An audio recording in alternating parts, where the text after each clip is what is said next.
good to me. And so I thank the Lord for giving me the things I need, the sun and rain and the apple seed. The Lord is good to me. You hear that song? Well, that was the song a brave pioneer used to sing a long, long time ago. Now, usually we think of pioneers as big, strong men who chopped down trees and shot bears and Indians. But this pioneer was different. He was a little man, and, well, kind of funny looking because he wore a tin pot for a hat and a coffee sack for a coat. Under his arm, he carried a Bible, and on his shoulder, a bag of Appleseed. His name was John Chapman, but he never shot any Indians, and he didn't chop down any trees either. You see, John believed that God wanted him to go around and read his Bible to people and plant apple trees for them. Now, lots of folks never knew John Chapman's real name, so they just gave him another one. They called him Johnny Appleseed. Now, as you hear Johnny's story, you'll meet all kinds of people. First, there's Johnny. He talks like this. Howdy, settler. I've come to plant you some apple trees. And then there's Johnny's guardian angel. Remember, son, along with the seeds of the apple tree, plant the seeds of love and charity. And of course, there's Indians and pioneers and even the varmints. You know, the animals. Well, they have a word to say, too. But mostly you'll hear the voice of an old pioneer who knew Johnny well. Oh, and remember we said Johnny Appleseed was a little man? Well, the old pioneer doesn't think so. Listen. Little? Johnny Appleseed little? Why, he was the mightiest pioneer of all. You just wait and see. But first off, we got to go way back to the year of 1806, or there around, to a little old farm near Pittsburgh town. Here's where you'd find John most any day, picking apples from his trees and singing himself a song. The Lord is good to me, and so I thank the Lord for giving me the things I need, the sun and rain and the apple seed. The Lord is good to me. Oh, here am I neath the blue, blue sky, doing as I please, singing with my feathered friends, humming with the bees. I wake up every day as happy as can be, because I know that with his care my apple trees, they will still be there. Oh, the Lord is good to me.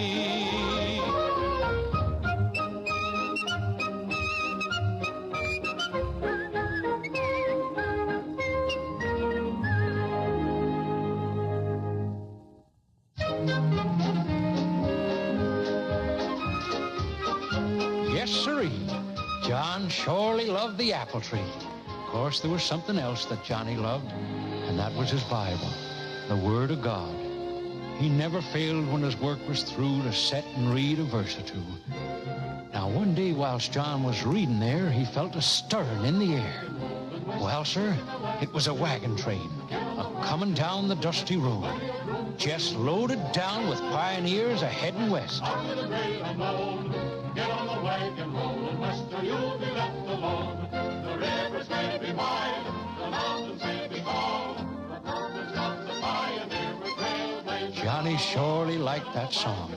He tried to pretend he was a pioneer, too. Started singing right along with them. We made a home before, we're starting out again.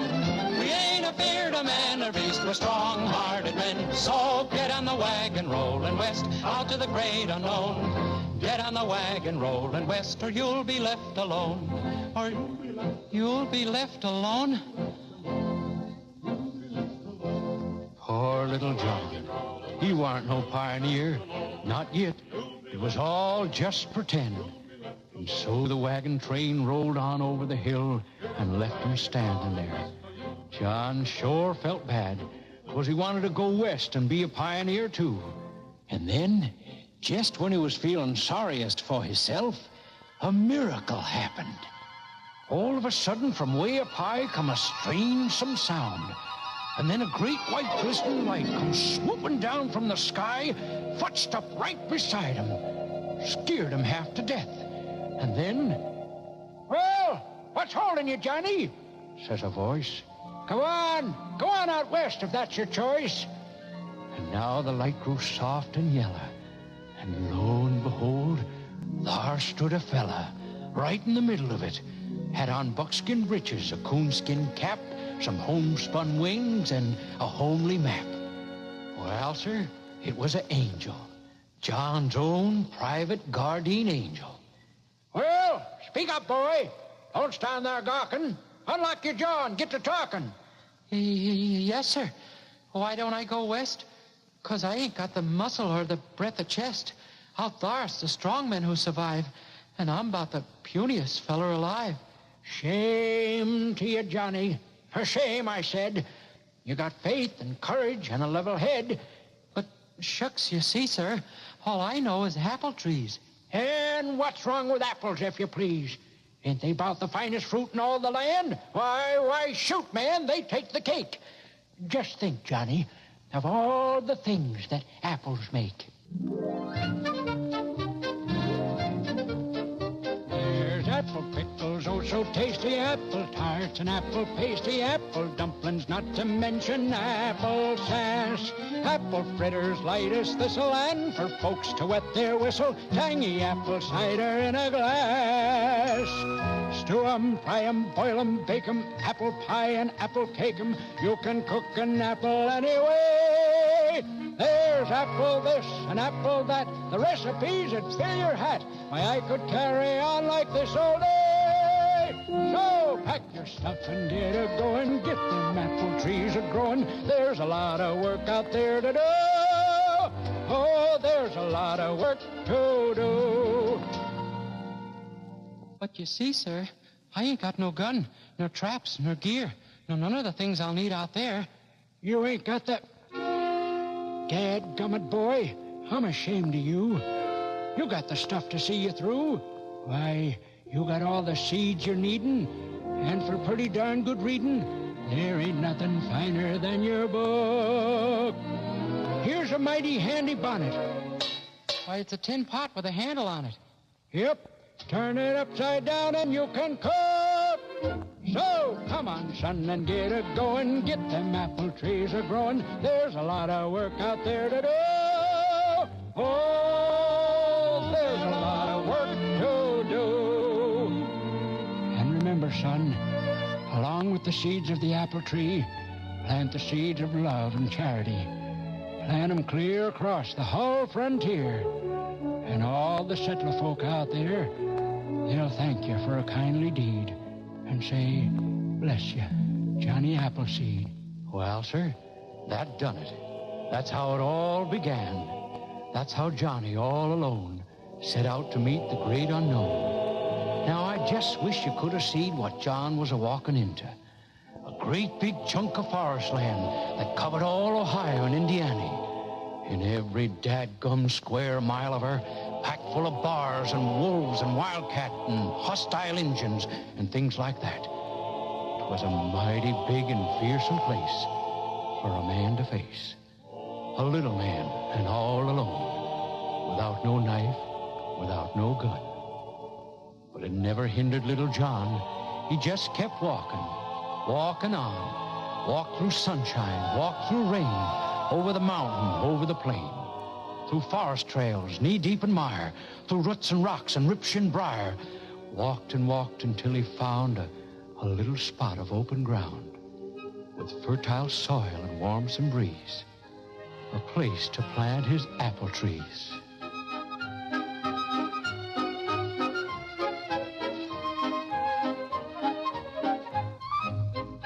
Now, whilst John was a-working, whistling his song, some forest critters come along. There was a bar, a panther, a little brown hare, a wise old owl, and a white-tailed deer. It was the owl spoke first. Who's that ornery human there? He's gonna shoot us all dead. You better beware. Then the deer spoke up. Now, hold on a minute. If he's the killing kind, how come him to leave his gun behind? What's your opinion, Mr. Hare? I'm scared of that feller. I really be. But the panther growled, I ain't, not me. And the bar joined in. "Me another," says he. Now, whilst they palavered this way and that, here come along a black and white cat. And he warn't just a pussy cat like you might have thunk. That doggone kitty was just plain skunk. And he warn't scared of no human's wrath. He marched right out into Johnny's path. Well, here come John, not paying no heed, just going along a-planting Appleseed. The skunk hunched down. He got himself set. And John, he ain't seen him yet. And then, all of a sudden, John turned around. Oh! My goodness. Well, what do you know about that? Yes, sir. Johnny started petting that skunk. Believe me, that took lots of spunk. But the skunk loved it. Just folded up and started in a purring like a buzzsaw. Well, sir, the critters ne'er seed the beat of that. The likes of a human a-liking that cat.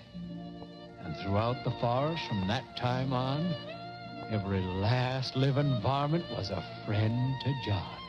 They surely was. And I make another friend with every seed I sow. Oh, every seed I sow will grow into a tree, and someday there'll be apples there for everyone in the world. Don't get to thinking John went his way with never a cloud to darken his day, 'cause that ain't so. There come a time one darksome night when Johnny seen a fearsome sight, a settler shack ablaze with fire. And as the flames leapt higher and higher, all around it Injuns danced and yelled and screeched and beat their drums and sang their awful chant of war and hate. Well, Johnny didn't stop or take a breath. Just started walking into sartin, sure, and sudden death. The noise grew louder, the fire blazed hot, and then... Yep, just like that. The ruckus stopped, for there stood Johnny Appleseed, right smack dab in the midst of them heathen killers.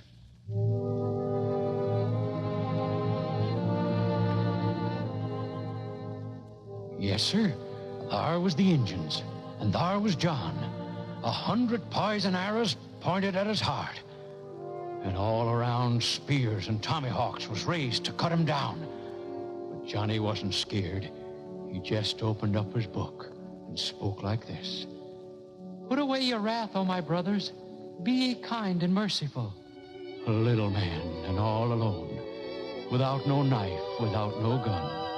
A man with a strange and holy look, whose only weapon was a book. Thou shalt not hate.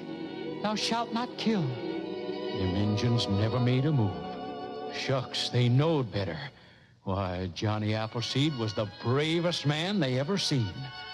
And they figured any man as brave as John must have a God to help him on. A new and mighty God. And so the heathen Injuns squatted down and listened. And from the heaven high above, there echoed back these words of love.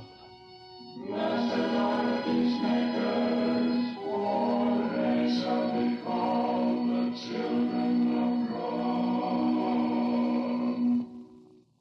And he made another friend with every seed he sowed. Yep, Johnny did make friends, lots of them. Warn't all animals and Injuns either. No, sir. Fact is, Johnny's best friends was the settlers, the pioneers clearing away a forest. They got to looking for Johnny's visits. Never knowed when he'd pop up with his merry whistle and cheery greeting. Howdy, settler. I brought some seed to plant you an orchard of apple trees. Folks sure was grateful for them trees, too. Thank you, Johnny. Thank you kindly. Sakes alive, John wasn't looking for thanks. He just wanted folks to have apples. But Johnny warn't content to go around just preaching and planting. No, sir. He believed if you really loved your neighbor, then you ought to back it up with honest labor. So he pitched right in, a sawing and a hammering and a helping the settlers to build their homes. 'Twarn't all work and no play, though. Not by a darn sight. 'Cause the pioneers, when their work was through, found a heap of pleasure, too. Had play parties, shindigs, and dances. And wherever there was music, there was little Johnny Appleseed sashaying round with the best of them.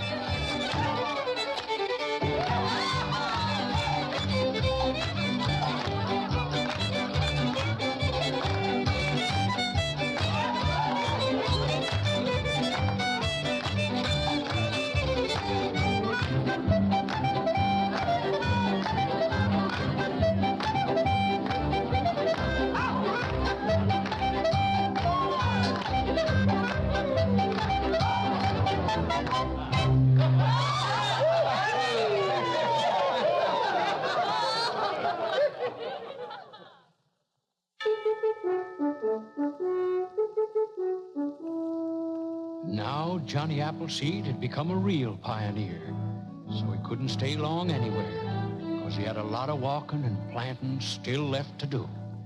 And everywhere he went, you'd find John left the shadow of his deeds behind. Well, pretty soon that shadow commenced to grow and grow and grow, until it stretched clear across the whole frontier.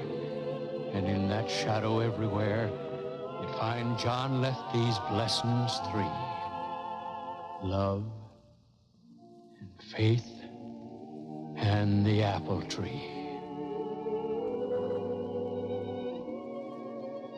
And now 40 years have come and gone, and yonder, 'neath some apple trees, old John is sleeping, taking his ease. He's still got on his tin pot hat, and of course his Bible's in his lap. But listen. Blessed are the pure in heart, for they shall see God. Yep, it's Johnny's angel, come again. And now I guess you know the time has come for John to go. Boy, for sleeping, you take the cake. Come on, get up. Huh? Why, Mr. Angel, how do you do? I'm fine. How be you? Fine, just feeling great. Good, 'cause you got one long last trip to take. Do tell. Well, don't stand there talking. Come on, let's get to walking. Whoop. Now, hold on there. Just a minute. One long last trip, you say? You don't mean I'm through? I'm finished? I'm passed away? Dagnabbit, Angel, I just can't go. Got crops to harvest, seeds to sow. Now, hold on, boy. Down here on earth, your work is through. But up in heaven, Johnny, we need you. Yep, we sure do. You think we had most all we please, but we ain't. We're kind of short on apple trees. Well, I swan. I didn't know. What are we waiting for? Come on, let's go. Well, I guess by now you will agree John was the mightiest man you ever did see. And though it's many and many a longsome year since he was here, folks still remember little John, still sing the song of Johnny Appleseed. And someday there'll be apples there for everyone in the world to share. The Lord is good for me.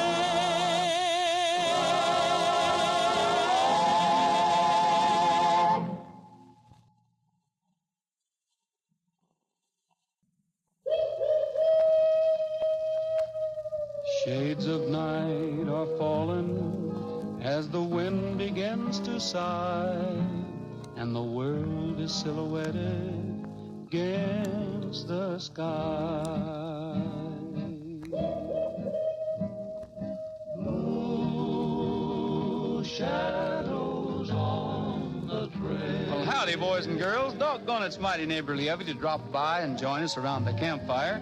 First off, let's all get acquainted, huh? Well, I'm Roy Rogers, and the singing you hear is by Bob Nolan and the Sons of the Pioneers. And the plaintive wail from the distance. Oh, yes, and this is my horse, Trigger. Well, sit down now and get comfortable while I stir up the fire a bit. Say, those coyotes sure sound mighty lonesome tonight. I guess they must be thinking of poor old Bill. Of course, you've all heard of Pecos Bill. You know, the little boy who lived with the coyotes and... What's that? You haven't? Why, boys, these young folks have never heard of Pecos Bill. Imagine that. Well, I thought everybody knowed Pecos. Bill was the champion cowboy of these United States. He and his horse, Widowmaker. That their horse was a killer. Dynamite on the hoof. And if that gal, Slewfoot Sue, hadn't come down the river... Riding on her catfish. Boys, just a minute. Let's start this story at the beginning. Oh, okay, Roy. You start it, and we'll help out with a little music. Well, it all started back in Texas a long time ago. Now down Texas way, a river flows.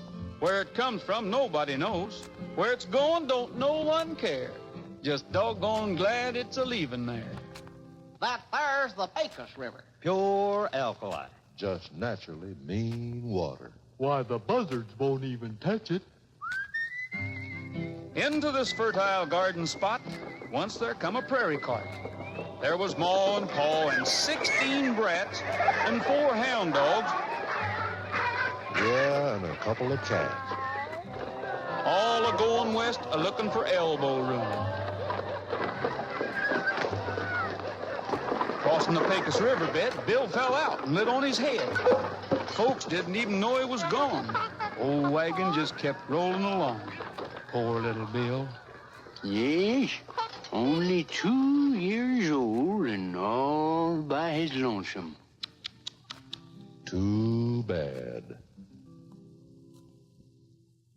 Long come night and a prairie moon, old Ma Coyote hurrying home. She was due for a shock at her journey's end. Further Stark had delivered a dividend. You guessed it. It was little Bill. Curled up and fast asleep with Ma's pups. Bill looked up and then he grinned. Ma's old heart just plumb caved in. Bill seen right off that he needn't fear. He'd staked himself a claim right here. Yep, Bill made himself right to home. Joined up with that there coyote outfit. Become a right good coyote, too, Bill did.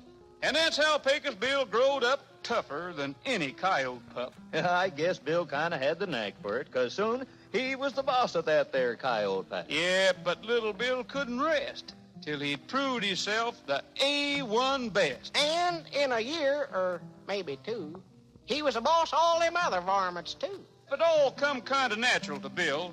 No matter what the other varmints did, Bill could do her better. When an antelope come loping down the desert, Bill up and out loped the antelope. And when a wildcat tried screaming at Bill, Bill plumb out-screamed that wildcat.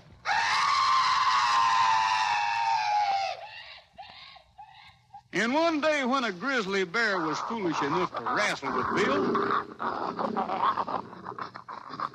Bill out-wrestled that grizzly so bad. And that grizzly tried to get away so fast. Not realizing that Bill had to hold his tail. that tail broke off. Spang at the roots.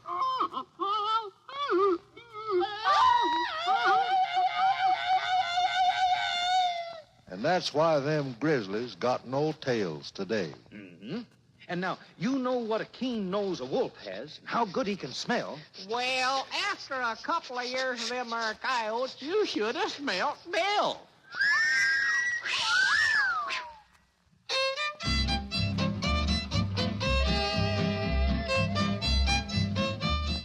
By now, of course, Bill figured he was a sure enough coyote. And then one day... A cowhand come riding by. Feller by the name of Wide Awake Jones, it were.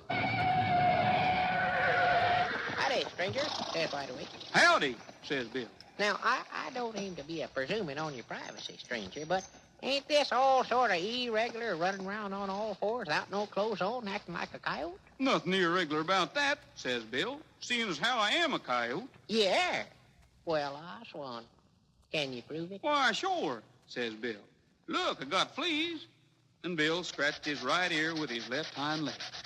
Oh, now, shucks, that don't prove nothing. Everybody in these parts has got fleas, says Wide Awake. And he scratched his right ear to prove that. Besides, if when you're a coyote, we're at your long furry tail. Well, sir, Bill seen right there that Wide Awake had him. Of course, sure enough, he didn't have no tail. But if I ain't a coyote, says Bill, getting up on his hind legs, what am I, human? No, says Wide Awake. If and you's a human, you'd be a riding a horse. All humans in these here parts ride horses. Well, evening, stranger. Hope I ain't inconvenienced you none. Well, sir, Bill was a little mite upset about that. Used to sit for hours out on the desert wondering how he could get a horse and become a human. Then one day, across the burning sand, a stranger come to the Pecos land. The usual committee, Hungry buzzards, was there today to welcome their guest in the usual way.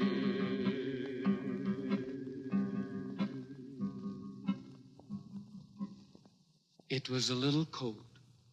And that flock of buzzards was all set to make a meal out of him. Poor little feller. Lost, dead-beaten, plumb tuckered out. But still full of spirit. And he was putting up quite a battle. Now, 50-1 weren't no fair fight, but 1 plus Bill made it just about right. Them graveyard chickens was scattered plumb to the furthest corners of Kingdom Come. Bill and that horse had won the day. And that's how come Bill met Widowmaker. Yes, sir, it was the beginning of a beautiful friendship.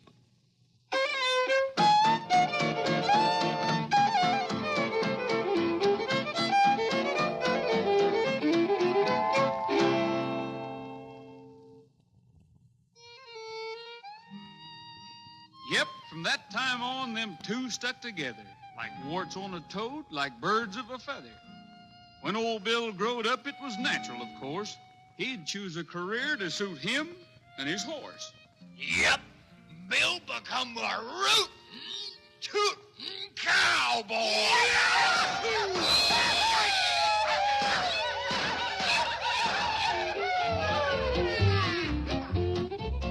Pecos Bill was quite a cowboy down in Texas, and a western superman, to say the least. He was the roughest, toughest critter, never known to be a quitter, 'cause he never had no fear of man or beast. So yippee-yi-yi, yippee-yi-o, for the toughest critter west of the Alamo.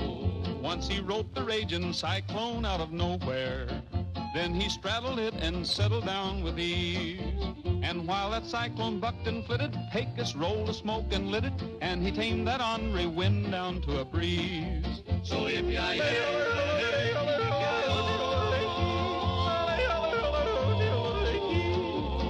Once there was a drought that spread all over Texas. So to sunny California he did go. And though the gag is kind of corny, he brought rain from California. That's the way we got the Gulf of Mexico. So yippee-yi-yi, yippee-yi-o, for the toughest critter west of the Alamo. Now, once a band of rustlers stole a herd of cattle. But they didn't know the herd they stole was Bill's. And when he caught them crooked villains, Pecos knocked out all their fillings. That's the reason why there's gold in them there hills. So yippee-yi-yi, yippee-yi-o, for the toughest critter west of the Alamo. Oh, Pecos lost his way while traveling on the desert. It was 90 miles across the burning sand. He knew he'd never reach the border if he didn't get some water. So he got a stick and dug the Rio Grande.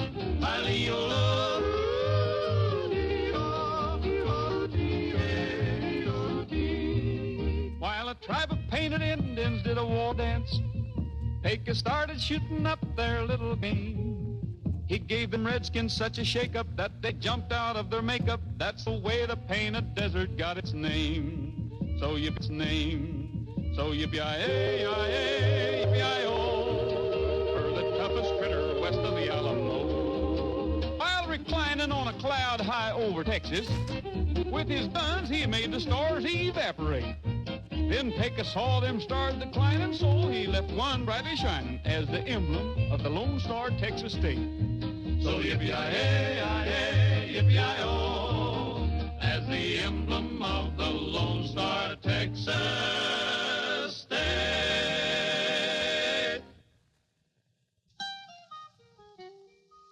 Bill and Widowmaker were sure happy. They was as close as two sides of a thin dot. It looked like nothing could ever come between them. And then Slewfoot Sue come along. Down the stream come a young female, riding a catfish as big as a whale. And the minute he seen her, Pecos knew that he was in love with Slewfoot Sue. Now, I ain't one to be depreciating womanhood, but... Oh, me neither. Some of the finest mothers I ever knowed is women. Why, sure, me too. But for a feller like Bill, happy and carefree... Marriage just wasn't in the cards for him. But it wasn't no use. Bill was a goner. Right then and there, he asked Sue to marry him. And naturally, Sue agreed on certain conditions. Yep, first off, Sue wanted Bill to get her a bustle. You know, one of those do-funnies made of steel and wire? All the fashionable women used to wear them. Yeah, right where they sit down, right smack in back of their lap. And Bill got it for her. Yep, he come up with the springiest, the strongest steel bustle the world has ever seen. Yeah, sure, if you give it just one tap with your hand, you could hear it spring like this. Well, Sue put the bustle on and reckoned it looked right pretty. But was she satisfied? No, not Sue. Next, she said Widowmaker'd have to move out of Bill's house. Yeah, no more sleeping in a bed of nice, soft cactus needles right next to Bill's bunk, no. No more eating his hay at the table with Bill. He'd have to live in the barn, just like any other old horse. But that wasn't the worst. When the wedding day come, Sue insisted on riding to the preacher's house on Widowmaker's back. That was plumb humiliating. Why, Widowmaker had never let no one but Bill ride him. And now, a woman, and wearing a bustle. Why, no self-respecting horse would stand for that. Yep, that old jughead was plumb irritated. But it didn't bother Sue none. Why, she walked right up to that critter's side, and her gentle hand touched his bristling hide. Her foot found a stirrup, and with the flick of her bustle, Sue was aboard, and sot right there for the tussle. And the proceeding begun to commence forthwith.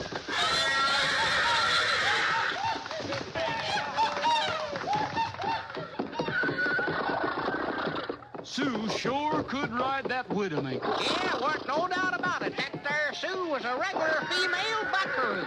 And no matter what tricks that critter played, Sweet Sue called his bluff and stayed. Yep, for a while it looked like Sue was going to tame that horse. Stuck to him like a burr on a coyote's tail. And then that springy steel bustle started to... Underneath them frills and flounces, Sue was developing plenty of bounces. there's got to be more than that gal could handle. And Sue took off like a Roman candle. Yep, Sue shot straight up in the air, and when she come down, She landed smack on that bustle. and went straight up again. bounced over the Rockies in one long hop. Yeah, cleared Pikes Peak about a mile from the top. And soon it was plain to the multitude that Sue was a gaining altitude. It sure looked like she was a goner. But no, here come a ray of hope. Look, it were Bill in his trusty robe. He'd darn soon put a stop to this. Shucks, Bill was never knowed to miss.